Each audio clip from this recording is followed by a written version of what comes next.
Picture this: Harlem, New York, the year 1927. The air is thick with jazz, bootleg liquor, and something even more intoxicating: danger. By day, the sidewalks pulse with ambition. By night, Harlem transforms into a different world. A world of velvet curtains, smoky speakeasies, and voices that melt through brass trumpets. And at the very center of it all, a woman named Stephanie St. Clair, though in the streets they simply called her Queenie. Stephanie wasn't your average woman, not by Harlem standards, and definitely not by America's. Born in the French Caribbean, she arrived in New York speaking French and walking like royalty. No one handed her power. She built it, brick by brick, bet by bet. She ran Harlem's most successful numbers racket, a kind of underground lottery, without a single man to back her. While the Italian and Irish mobs were tearing each other apart downtown, Stephanie had Harlem on lock. And she didn't take orders from anyone, not Dutch Schultz, not the cops, not even the mayor. Now imagine that woman walking into a nightclub in a floor-length mink, lighting a cigarette without looking, and silencing a room without a word. That's Queenie.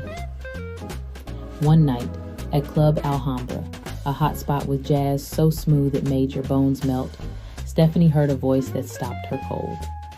He wasn't famous, not yet. But when he sang, it felt like the moon came down just to listen. His name was Robert Bobby Lane, a jazz crooner with slicked back hair, polished shoes, and the kind of smile that could get you into trouble and make you like it. Bobby wasn't just a singer.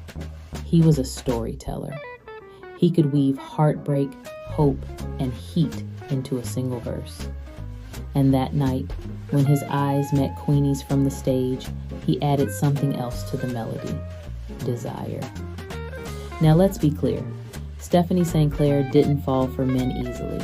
She had too much to lose, too many knives at her back, too many cops on the take. But Bobby, he wasn't trying to win her. He just sang for her. That night, after his set, he didn't beg for an introduction. He didn't send over champagne. He just walked up and said, "You look like you own the place, so I figured you wouldn't mind if I borrowed your time for one drink." Smooth, right? To everyone else, they looked like opposites. She was sharp edges and power suits. He was charm and cufflinks. But beneath it all, they were both survivors. Black, brilliant, and determined to make something of themselves in a city that wanted to swallow them whole. Over the next few months, they became Harlem's best-kept secret. They'd meet in back rooms of speakeasies, whispering dreams over clinking glasses and stolen time. Bobby sang at night. Queenie ran her empire by day. But in those rare moments together, they were just two souls trying to breathe. And they were in love. The kind of love that makes you forget how dangerous it is to feel that much for someone. The kind that burns too bright to last. Because outside their little bubble, things were getting ugly. Dutch Schultz, a white mobster with a temper as short as a jazz solo, had set his sights on Harlem. He wanted Queenie's territory, her profits, her power. And Queenie? She told him to go to hell. Stephanie said, "You can send your men, you can send your money, but if you want Harlem, you'll have to kill me first." Oh, and Dutch tried. Raids, bribes, bombs. He threw everything at her operation. But Queenie held her ground like a fortress until he found her weak spot. You guessed it, Bobby. One night, Bobby was walking home from a gig when two of Dutch's men stepped out of the shadows. They didn't kill him. No, That would have been too easy. They beat him, broke his jaw, left a note in his pocket that read, "Sing for her again, and next time we bring a casket." Bobby disappeared for 2 weeks. No call, no letter. Queenie was furious and terrified. When he finally returned, face bruised, mouth wired shut, Stephanie held him like she'd never let go.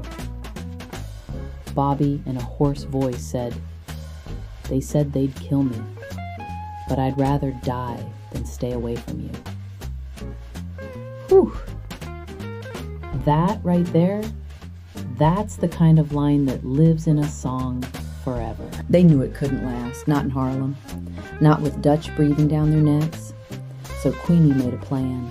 She had money stashed in Cuba, a boat, a new name. She offered Bobby a ticket out, together. "We leave next Friday, no more hiding, no more fear, just you and me."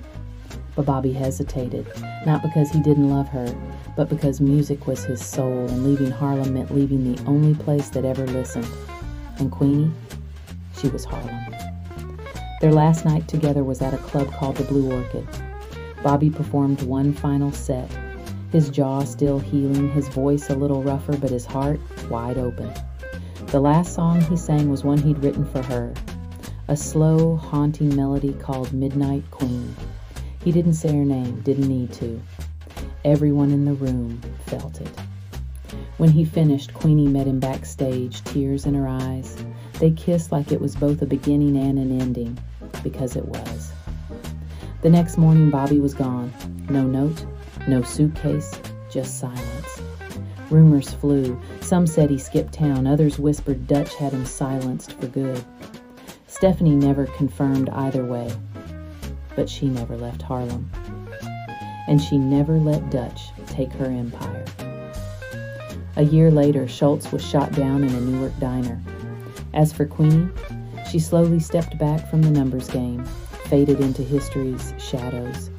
But if you ever wandered through Harlem in the 40s and passed a small jazz bar on 133rd Street, you might have seen her in the back corner, alone, listening to an old recording of Midnight Queen. Today, Stephanie St. Clair is barely a footnote in most history books, but she was a queen, a strategist, a warrior. And Bobby?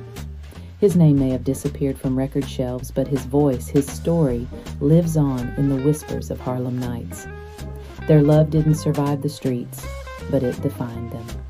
You know, stories like these get buried, love stories that were too dangerous, too complicated, too black for the history books. But that's why we tell them. Because behind every jazz note and every backroom empire, there are hearts beating, breaking, and fighting to be heard. So here's to Stephanie and Bobby, to bootleg love, to the forbidden romances that made Harlem more than just a place. It made it a legend. Thanks for watching. If you loved this story, hit like, subscribe, and tell us in the comments who else deserves their story told. Until next time, keep the music alive.